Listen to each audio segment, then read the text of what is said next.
નમસ્કાર દર્શક મિત્રો, મિસ્ટર ગુજરાત ન્યૂઝમાં આપનું સ્વાગત છે। રાપર નગરપાલિકામાં ભારતીય જનતા પાર્ટીના 28 પૈકી 21 ઉમેદવારો જંગી બહુમતીથી ભવ્ય વિજય મેળવ્યો હતો, જ્યારે રાપર વિધાનસભાના ધારાસભ્ય શ્રી વિરેન્દ્રસિંહજી જાડેજાએ મતદારોનો આભાર વ્યક્ત કર્યો હતો, તેમજ રાપરની અંદર ઉત્સાહ તેમજ ખુશીનો માહોલ જોવા સર્જાયો હતો। ત્યારે ભારતીય જનતા પાર્ટી રાપર વાગડમાં ભવ્ય જીતને કારણે વિકાસનો માર્ગ ખુલ્યા હોવાનો પ્રજા દ્વારા તર્ક વિતર્કની ચર્ચાઓ ચાલી રહી છે, તેમજ સમગ્ર રાપર વિસ્તારમાં ઠેર ઠેર વિજય સર્કસ તેમજ ખુશીનો માહોલ જોવા મળી રહ્યો છે। Report by Anil Thakkar.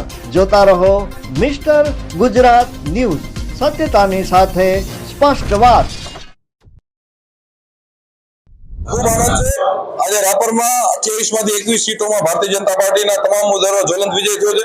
બાકી જે 6-7 રહી ગયા એ પણ બહુ માઇનોર મતે રહી ગયા છે, ત્યારે રાપરની જનતાએ કોંગ્રેસની નફરતની અને જાતિવાદી રાજનીતિને તેજી અને ભારતીય જનતા પાર્ટીની રાષ્ટ્રવાદ અને વિકાસની રાજનીતિને અપનાવી છે, ત્યારે એનો ખૂબ આનંદ છે। રાપર શહેરની તમામ જનતાને અમારા ભારતીય જનતા પાર્ટીના તમામ આગેવાનો, તમામ કાર્યકર્તાઓ બધાનો અને ભચાઉથી પણ પધારેલ બધી સમાજો, આખા કચ્છભરમાંથી પધારેલા કાર્યકર્તાઓ મિત્રો બધાને ખૂબ હૃદયપૂર્વક આભાર માનીએ છીએ। ભચાઉમાં તો અમારી પહેલા જ બની ગઈ હતી, કારણ કે 28 માંથી અમારી 22 સીટો બિનહરીફ હતી।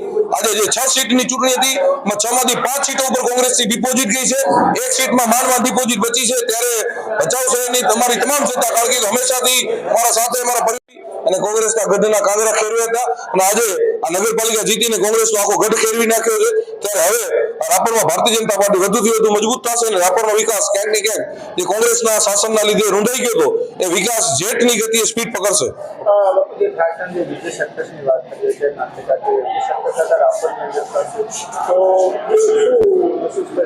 લોકોમાં ખૂબ આનંદ ઉત્સાહનો માહોલ છે। ગઈકાલે પણ મેં જે પ્રમાણે રાપરની પ્રજાનો ઉત્સાહ હતો, રાપરના લોકોની જે વાતો સંભળાતી હતી, ત્યારે જ મેં કીધું હતું કે અમારી ભારતીય જનતા પાર્ટીની બોડી બની રહી છે, કારણ કે લોકો હવે કોંગ્રેસના શાસનથી ત્રસ્ત થઈ ગયા હતા। લોકો કોંગ્રેસને ઓળખી ગયા હતા કે કોંગ્રેસના જે સામેના નેતાઓ છે એ સતત જાતિવાદ, કોમવાદ ફેલાવી રહ્યા હતા, ત્યારે લોકોએ ત્રસ્ત થઈ અને વિકાસ માટે થઈને, રાપરના વિકાસ માટે થઈને અને મોદી સાહેબના હાથ મજબૂત કરવા માટે રાષ્ટ્રવાદ, વિકાસવાદને સ્વીકારી અને ધારાસભ્ય શ્રી વિરેન્દ્રસિંહજી, જિલ્લા ભાજપ પ્રમુખ દેવજીભાઈ, સાંસદ શ્રી, સ્થાનિક તમામ આગેવાનો બધાના ઉપર વિશ્વાસ રાખી અને જે મત આપ્યા છે બધાનો ખરેખર હૃદયપૂર્વક આભાર માનીએ છીએ।